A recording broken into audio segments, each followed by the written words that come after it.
할렐루야. 네, 이 새벽에 나오신 여러분 위에 우리 주님의 축복과 은혜가 함께하기를 간절히 바랍니다.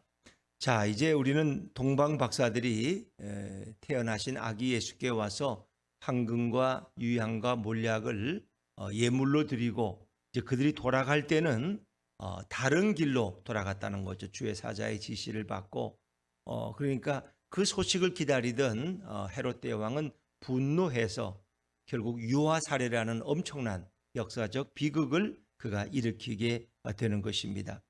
그래서 요셉과 마리아는 이제 주의 인도를 받아서 아기 예수님을 애굽으로 피신시키는 이런 장면이 오늘 본문에 소개되고 있습니다.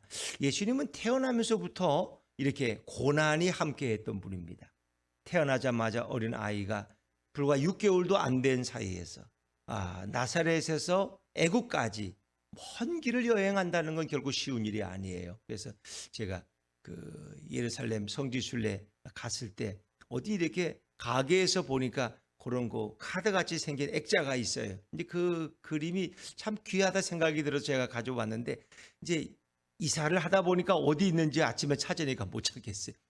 그 그림이 이제 나귀를 한밤중에 별이 비치는데 요셉이 나귀를 끌고 있고, 그 나귀 위에는 마리아가, 어머니 마리아가 아기 예수님을 품에 안고 나귀 위에 앉아 있는, 뭐 실제 그렇지 않겠습니까? 뭐 실제 6.25 때도 그렇고 우리가 피난을 간다면 다 남편들이 나귀를 끌고 가지, 뭐 어린애와 부인을 길에 걸리고 자기가 나귀 타고 가지는 않지 않겠어요? 뭐 그건 유대도 마찬가지였을 거예요. 요셉은 나귀를 끌고 앞서가고, 그리고 마리아가 아기 예수님을 품에 안고 그리고 나귀 위에서 먼 여행을. 그게 뭐 여기서 어디 서울 가는 것 정도 거리겠어요? 그 나사렛에서 애굽까지는 엄청난 먼 거리예요. 왜냐하면 뒤돌아보세요, 여러분.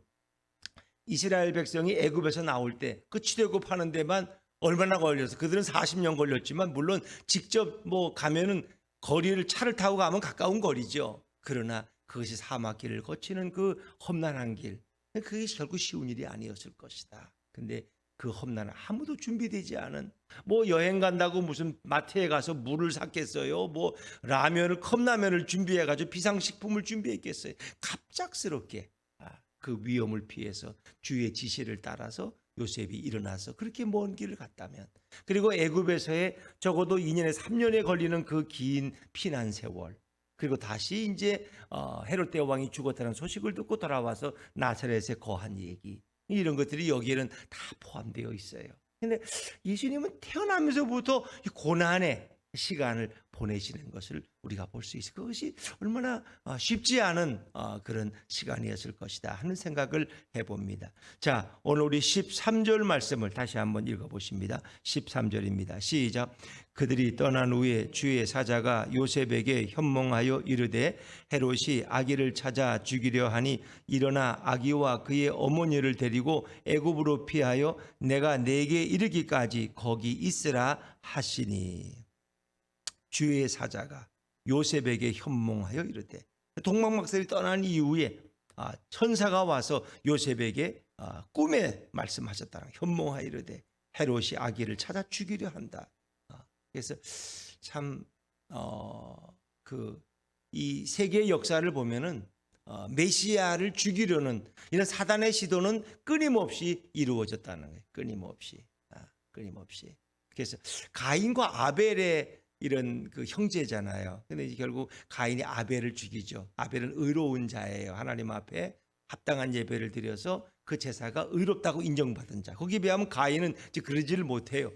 뭐 그 내용은 설명할 수는 없지만 하여튼 아벨의 제사를 하나님 기쁘게 연락하셨고 그랬어요. 그러면 결국은 메시아가 오시면 누구의 몸으로부터 오겠느냐? 아벨의 몸에서 왔을 거예요.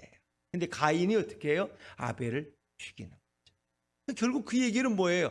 메시아가 오실 길을 끊어버린다는 거예요. 그래서 하나님께서는 아담과 하와에게 셋째 아들을 줘요. 그 이름이 셋이에요.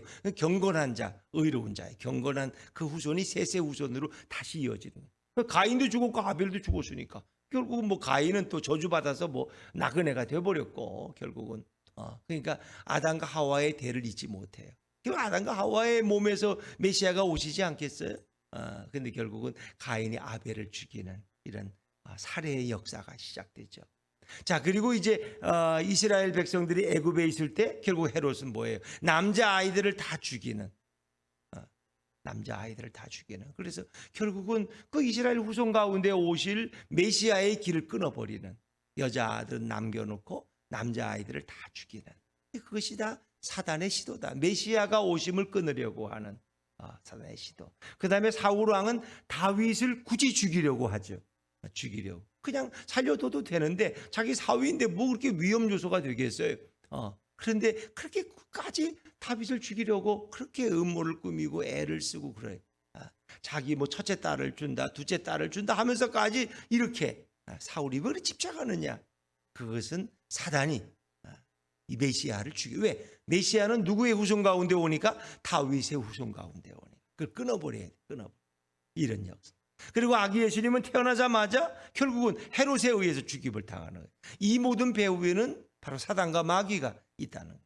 하나님의 역사를 방해하고 메시아의 오심을 끊으려고 하는 이런 시도가 헤롯을 통해서 이루어지는 거예요. 헤롯이 아기를 찾아 죽이려 하니. 헤롯은 이 땅을 다스리는 왕이에요. 분봉왕. 로마로부터 명령받은 이렇게 임무를 받은, 가이사로부터 임명을 받은 그런 왕이에요. 분봉왕이라 그러죠. 그런데 그런 땅의 왕이지만 그런 온 우주의 왕이신 예수 그리스도를 죽이려는 이런 사단의 하수인이 되는 거죠. 결국은 일어나 아기와 그의 어머니를 데리고 애굽으로 피하라 하는 말씀을 듣고 결국은 순종하게 되죠. 자, 14절입니다. 14절 시작. 요셉이 일어나서 밤에 아기와 그의 어머니를 데리고 애굽으로 떠나가 그랬습니다. 요셉은 참 순종하는 사람이었어요. 마리아를 조용히 끊고자 할 때 천사가 결국 어떻게 마리아 데려오기를 두려워하지 말라. 그런 성령으로 잉태된 것이라. 그럴 때 요셉이 즉시 일어나서 마리아를 데려와서 결국은 결혼하게 되죠. 오늘 요셉도 보세요. 14절에 보면 요셉이 일어나서 그 밤에 천사의 지시를 받는 순간 그는 일어나서 그 밤에 아기와 그의 어머니를 데리고 애굽으로 떠나가. 지체하지 않았다는 거예요. 즉시 순종했다는 거예요. 즉시 밤에. 뭐 꿈을 밤에 꾸지 뭐 낮잠을 자다가 꿨겠어요? 그렇잖아요. 천사가 꿈속에서 밤에 잠자는 그를 깨우시는. 그래서 그는 아기 예수와 부인 마리아를 데리고 애굽으로 떠나갔다. 그리고 이제 거기서 결국은 보내다 돌아오게 되는데, 자 15절입니다. 15절 같이 읽죠. 시작. 헤롯이 죽기까지 거기 있었으니 이는 주께서 선지자를 통하여 말씀하신 바 애굽으로부터 내 아들을 불렀다 함을 이루려 하심이라. 애굽으로부터 내 아들을 불렀다 함을 이루려 하심이라. 이 니은을 애굽이란 니은이라고 있죠. 15절에 보면 그 니은을 내려오면 뭐예요? 호세아 11장 1절이죠. 호세아 11장 1절. 그것은 구약의 예언이에요.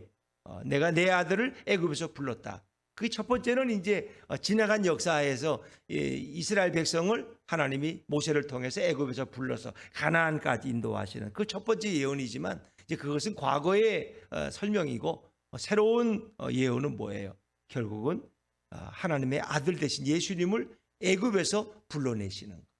그러니까 애굽에 들어가야지 다시 불러내잖아요. 그렇죠?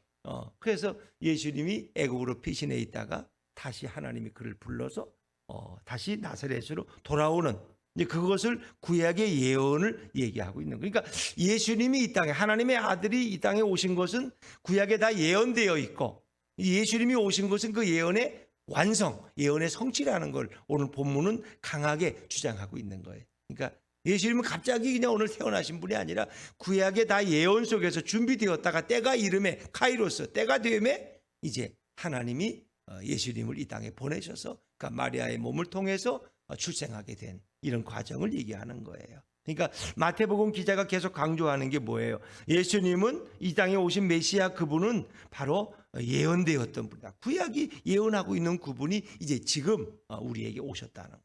그걸 이제 강조하고 있는 거죠, 마태복음 기자가. 그래서 첫 번째 구약의 인용이 바로 15절에 애굽으로부터 내 아들을 불렀다 함을 이루려 하심이니라. 그 약속이 성취되었다 하는 거죠. 약속이 하나님의 말씀이 성취되었다는 거죠. 자, 거기에 대해서 이제 헤롯이 아이들을 죽이는 이런 엄청난 살해를 저지르게 되죠. 자, 16절 말씀해. 16절 시작. 이에 헤롯이 박사들에게 속은 줄 알고 심히 노하여 사람을 보내어 베들레헴과 그 모든 지경 안에 있는 산의 아이를 박사들에게 자세히 알아본 그때를 기준하여 2살부터 그 아래로 다 죽이니. 넉넉히 잡아서 2살부터 그 아래 아이들을 다 죽였다. 그러니까 어제 태어났는데 뭐 일주일 후에 아이를 죽이려는 뭐 그런 거라고 급하게 생각할 수 있지만 거기에는 좀 시간이 필요하다는 걸 여러분 생각해요. 지금처럼 막 이렇게 오늘 새벽에 뭐 난 뉴스를 우리가 새벽기도 나오면서 듣고 이런 시대가 아니잖아요. 그렇죠? 그때는 어떤 소문이 들려지려면 며칠을 걸려야 돼. 왜? 누군가 가서 그걸 전해야 돼. 그러니까 그렇게 좀 시간을 좀 여유 있게 잡으시면 돼요. 그래서 우리가 이제 뭐 계속 설명하겠지만 예수님의 이제 탄생, 예수님의 탄생과 애굽으로 피난하는 이런 시간들은 좀 시간적인 공백이 있다는 거예요. 그러니까 사실 예수님의 생애라는 것은 33년의 생애 중에 거의 대부분 30년의 생애는 애굽에 갔다 온 그 사이 빼놓고는 거의 30년을 나사렛에서 베들레헴에서 태어나셨고 애굽에 3년 갔다 왔고 그다음에 나사렛에서 대부분 시간을 보냈어요. 그리고 이제 공생에 3년이 있는 거예요. 근데 사실 예수님의 유아기의 설명은 성경에서 별로 없어요. 누가복음 뭐 1, 2, 3장 정도, 그리고 마태복음 1, 2장 정도, 1, 2, 3장 정도 밖에 없어요. 1, 2장. 3절까지 좀 나오죠. 뭐 되게 아주 짧아요. 근데 그 속엔 사실 예수님의 침묵이라고 이야기합니다. 그거는 잘 몰라요. 그러니까 그 많은 것을 다 성경에 기록할 수 없기 때문에 예수님의 주로 공생애를 중심으로 해서 그리고 예수님의 탄생과 어린 시절에 가는 것을 약 조금만 성경은 기록하고 있다.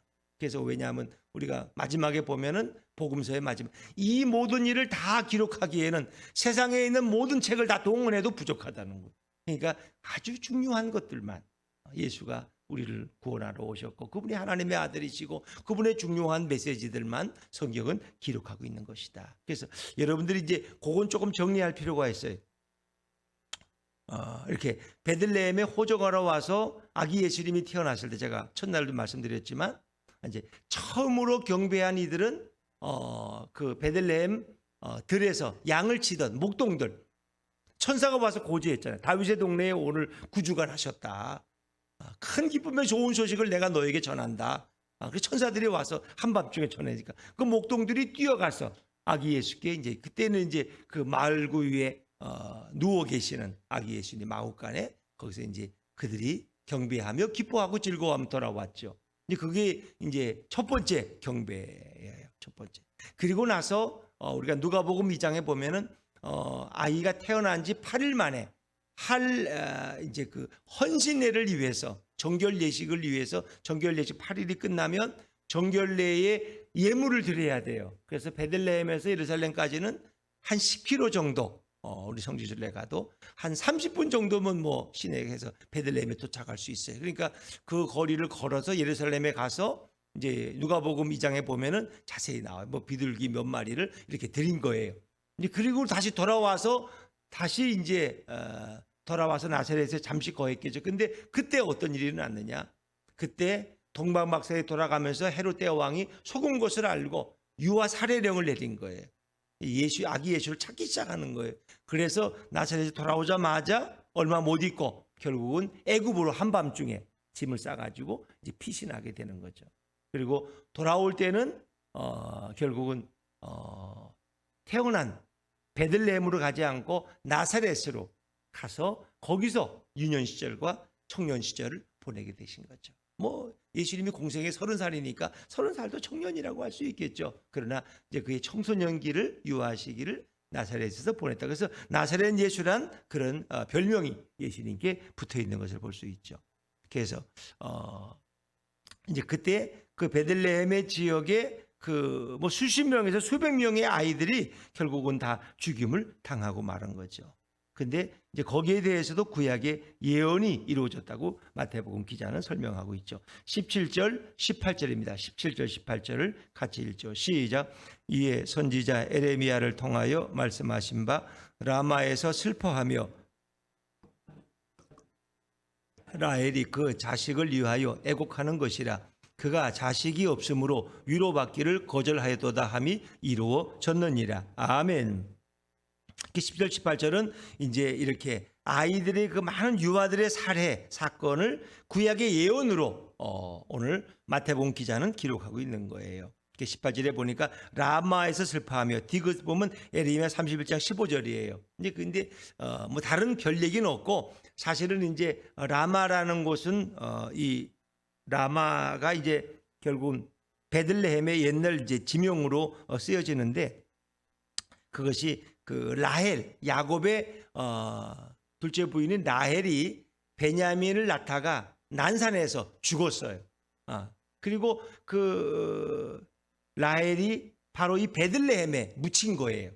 이제 그런 어원. 그러니까 난산하면서 참 힘들게 눈물을 흘리며 난산하면서 낳았는데 본인은 정말 거기서 죽고 그리고 베냐민이 요셉의 동생인 베냐민이 태어난 거예요. 이제 그것을 에레미야 기자가 기록한 것이 오늘 마태복음에서 성취로 이렇게 설명되고 있는 거예요. 그래서 이제 라헬이 그 자식을 위하여 애곡하는 것이라 이렇게 이제 설명하고 있는데 어찌 보면은 그 라헬의 그 슬픔, 아이를 낳다가 죽는 그 슬픔, 자식을 나누고 죽는다면 그 엄마의 그 아픔이 얼마나 크겠어요. 왜? 피덩이를 나누고 죽으니까. 이제 그 슬픔의 그 통곡 소리가 바로 유아 살해를 당했을 때 그 많은 어머니들의 죽음과 비교해서 사용하고 있는 거예요. 여러분 이해되시겠죠? 그래서 그것을 마태복음 기자가 에레미야서에서 따다가 이것을 하나의 구약의 성취로. 그러니까 라헬의 그 울음소리, 그것이 바로 이 많은 어머니들의 자식을 잃은 어머니들의 애곡. 왜 우리 자식이 죽었으면 갑자기 뭐 수백 명이 살해를 당했다. 그거 뭐 청천벽력이죠. 코로나 뭐 백신 맞다가 이렇게 아이가 죽었을 때 그 부모의 뭐 심정은 이루 말할 수 있겠어요, 여러분? 뭐 그런 일이 또 있잖아요. 없을 수는 없잖아요. 그런 일이 그렇죠. 그러니까 그런 하나의 그 부모의 어머니의 슬픔을 같은 맥락에서 하나의 구약의 성취로 기록하고 있다. 이것이 두 번째 예언의 성취예요. 두 번의 예언의 성취. 여러분이 생각하시면 되겠고, 자, 우리 이제 좀 더 나아가서 이제 그가 돌아오는 장면이 있죠. 19절 20절입니다. 19절 20절 시작. 헤롯이 죽은 후에 주의 사자가 애굽에서 요셉에게 현몽하여 이르되 일어나 아기와 그의 어머니를 데리고 이스라엘 땅으로 가라. 아기의 목숨을 찾던 자들이 죽었느니라 하시니. 그래서 다시 천사가 와서 요셉에게 애굽에서 3년 동안을 거주하는데 요셉에게 현몽해서 말씀하시는 거예요. 그러니까 21절에 요셉이 일어나서 이제 돌아오는 거예요. 자, 21절입니다. 시작. 요셉이 일어나 아기와 그의 어머니를 데리고 이스라엘 땅으로 들어가니라. 그렇죠. 다시 돌아오게 되죠. 이스라엘 백성이 애굽에서 돌아오듯이 아기 예수님도 다시 돌아와요. 구약에서는 이스라엘 백성이 하나님의 자녀였고 아들이었고 오늘 신약에서는 예수님을 내 아들을 불렀다 하는 호세아서의 그 예언을 이루어지는 그런 장면이죠. 그리고 아직 헤롯의 왕의 아들인 아켈라오가 그 지역을 다스렸는데 베들레헴 지역을 그런데 그가 또 잔인한 왕이었어요. 그래서 그 소식을 듣고는 무서워서 갈릴리 나사렛에 가서 거주하게 되죠. 자, 22절 23절입니다. 22절 23절 시작. 그러나 아켈라오가 그의 아버지 헤롯을 이어 유대의 임금됨을 듣고 거기로 가기를 무서워하더니 꿈에 지시하심을 받아 갈릴리 지방으로 떠나가 나사렛이란 동네에 가서 사니 이는 선지자로 하신 말씀에 나사렛 사람이라 칭하리라 하심을 이루려 함이로라. 아멘. 그랬습니다. 기억 23절 마지막에 기억 보면 나사렛 사람이라 칭하리라. 기억을 보면 이사야 11장 1절이 있죠. 이사야 11장 1절은 이새의 줄기에서 한 싹이 나며 그 뿌리에서 한 가지가 나서 결실할 것이요 하는 이제 메시아에 대한 탄생의 예언이에요. 근데 이 나사렛이라는 말이 어떤 의미가 있냐, 원어에 싹이라는 싹이 또 그 어린 그 뭡니까? 어린 순. 그러니까 나무가 날 때 그 어린 순, 또 싹, 그런 의미가 있어요. 나사렛의 원어의 속에 싹. 그러니까 이 땅에 오시는 메시아, 그 싹 어린 생명이신 예수님이 결국 나사렛 사람이라는 칭호를 받을 것이 이미 구약에서 예언되어 있다. 이것도 구약의 예언의 성취죠. 왜냐하면 그분은 하나의 새로운 나라의 싹으로 오셨기 때문에, 어린 순으로 예수님, 아기 예수님이 오셨기 때문에 그 나사렛이라는 이름과 일치되는 면이 있다. 또 어떤 학자들은 뭐 나사렛이란 말이 나실린이라는 말에 어원해서 왔을 것이다. 그러니까 어찌 보면 이 땅에 새로운 나실린으로 오시는 예수님을 가리키는 표현이 아니겠느냐, 뭐 이런 이제 설명을 하는 분들도 있습니다. 하여튼 이렇게 해서 예수님을 나사렛 사람이라고 그래요. 나사렛 예수 그리스도의 이름으로 명하노니 일어날지어다. 이 나사렛 예수 그리스도라는 이름이 예수님의 아주 통칭처럼, 나사렛은 갈릴리 지방의 갈릴리 강을 중심으로 그 지역의 한 동리가 나사렛이에요. 나사렛. 근데 예수님은 나사렛에서 어린 시절을 보냈다는 거예요. 특히 22절에 보니까 애굽에서 돌아올 때 꿈의 지시하심을 받아 갈릴리 지방으로 떠나가 그랬죠. 그래서 나사렛에 거주하게 되는데, 주로 이제 천사들의 현몽과 그리고 꿈 속에서 꿈으로 인도를 받고 천사들의 인도를 받아서 요셉이 애굽에 다녀오는, 그 위험을 피해서 다녀오는 것을 볼 수 있겠죠. 하여튼 이스라엘 백성을 구름 기둥과 불 기둥으로 인도하신 하나님은 오늘도 요셉과 마리아를 그렇게 인도하셨고, 또 그분은 오늘도 말씀으로 우리를 인도하고 계신 줄로 믿습니다. 그래서 주님은 어린 예수님을 보호하셨다. 우리가 이제 이것은 뭐 전해지는 이야기입니다만은, 이제 그 헤롯 왕의 군대들이 아기 예수를 집집마다 찾고 다닐 때 이제 피신했잖아요. 근데 그 소문을 듣고 애국까지도 쫓아온다는 거예요. 이제 그럴 때 가다가 너무 이제 밤이 되고 추워서 어느 동굴 속에 요셉과 마리아가 아기 예수를 모시고 이제 동굴 속에 들어가서 숨어 있는데 너무 추웠어. 근데 그 거미 한 마리가, 이제 동굴이니까 거미줄이 있잖아요. 근데 거미 한 마리가 열심히 거미줄을 치는 거예요. 그래가지고 동굴 입구를 이렇게 막아버려요. 거미줄로. 그래서 추위를 피하게 했다. 밤에 춥거든요. 광야의 추위를 피하게 했고, 그 다음에 이 헤롯 왕이 보낸 군사들이 와서 이제 아기 예수를 찾다 보니까 동굴이 하나 있는데 거기 거미줄이 쳐 있어. 거미줄이 쳐 있다는 건 사람이 들어갔다 안 들어갔다? 안 들어갔다는 거예요.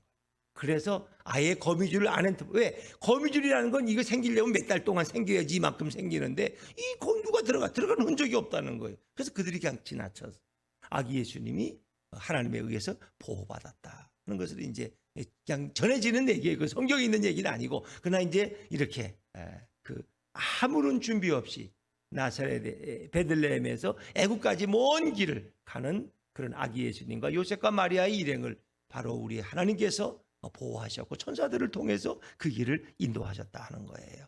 그렇습니다. 아기 예수님의 가는 길을 보호하신 하나님께서는 오늘도 저와 여러분의 인생을 보호하시고 인도하고 계신 거예요.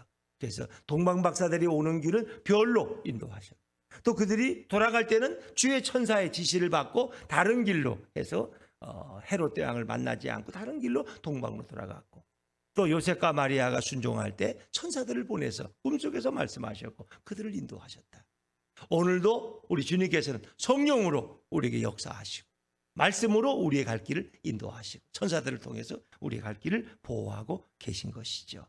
그래서 이 모든 예언이 성취되는 이런 모든 과정 속에서 한 가지 분명한 것은 있어요. 전에는 희미하게 보이던 것이 이제는 분명하게 보이기 시작한다는 거예요. 분명하게 뭐냐? 바로 메시아가 이 땅에 오셨는데 그분이 바로 나사렛 예수 그리스도시다. 그분이 바로 하나님의 아들로 성령으로 잉태되신 분이고 아브라함과 다윗의 후손으로 우리에게 오신 분, 그분이 바로 우리의 구주이시다. 마태는 그것을 강력하게 예언하고 있는 거죠. 그래서 마태복음과 주로 누가복음에 예수님의 탄생 기사가 기록되어 있는, 내일은 이제 좀 누가복음을 중심으로 해서 어디 한 분을 통해서 아기 예수님의 탄생의 과정을 우리가 살펴보기를 원합니다. 그래서 성경은 마태복음과 누가복음에 예수님의 탄생의 기사가 소개되고 있는데 그 모든 것이 서로 갈등하지 않고 보완적이라는 거예요. 서로 이렇게 어금니가 맞춰지는 거죠. 톱니바퀴가 맞춰지는 것을 볼 수 있죠. 그러나 이제 성경에 30년 동안의 그 어린 유아기나 청소년 시절의 모든 것이 다 기록되진 않았다 하는 거예요. 그리고 12살 때 예루살렘에 올라가서 예수님이 또 절기를 지킨 그런 내용들, 그리고 아기 예수가 자라매 키가 자라고 지혜가 자라고 하나님의 사람 앞에 사랑스러워졌더라 하는 그런 어린 시절에 대한 표현들 성경에 기록되어 있는 것이죠. 바로 그분이 바로 우리 예수님이십니다. 그분은 이렇게 오셨습니다. 구약에서 수많은 역사 속에 예언되었고 온 인류를 죄에서 구원하기 위해서 아담과 하와가 지은 그 원죄로부터 우리를 구원하셔서 영원한 생명으로 인도하기 위해서 예수님이 이 땅에 이렇게 오셨다는 거예요. 그 역사는 지금도 요세푸스라는 역사가가 성경의 역사를 기록하고 있고 또 성경 속에 이렇게 자세하게 예수님의 탄생이 기록되어 있고 그분은 성령으로 마리아의 몸을 통해서 잉태되었다. 오늘도 이 땅에 오시는 아기 예수님, 우리가 그를 위해서 기다리고 깨어서 기다리는 이 성탄의 준비가 우리 모두의 마음속에 오늘도 하루가 또 이어질 수 있기를 주님의 이름으로 축원합니다.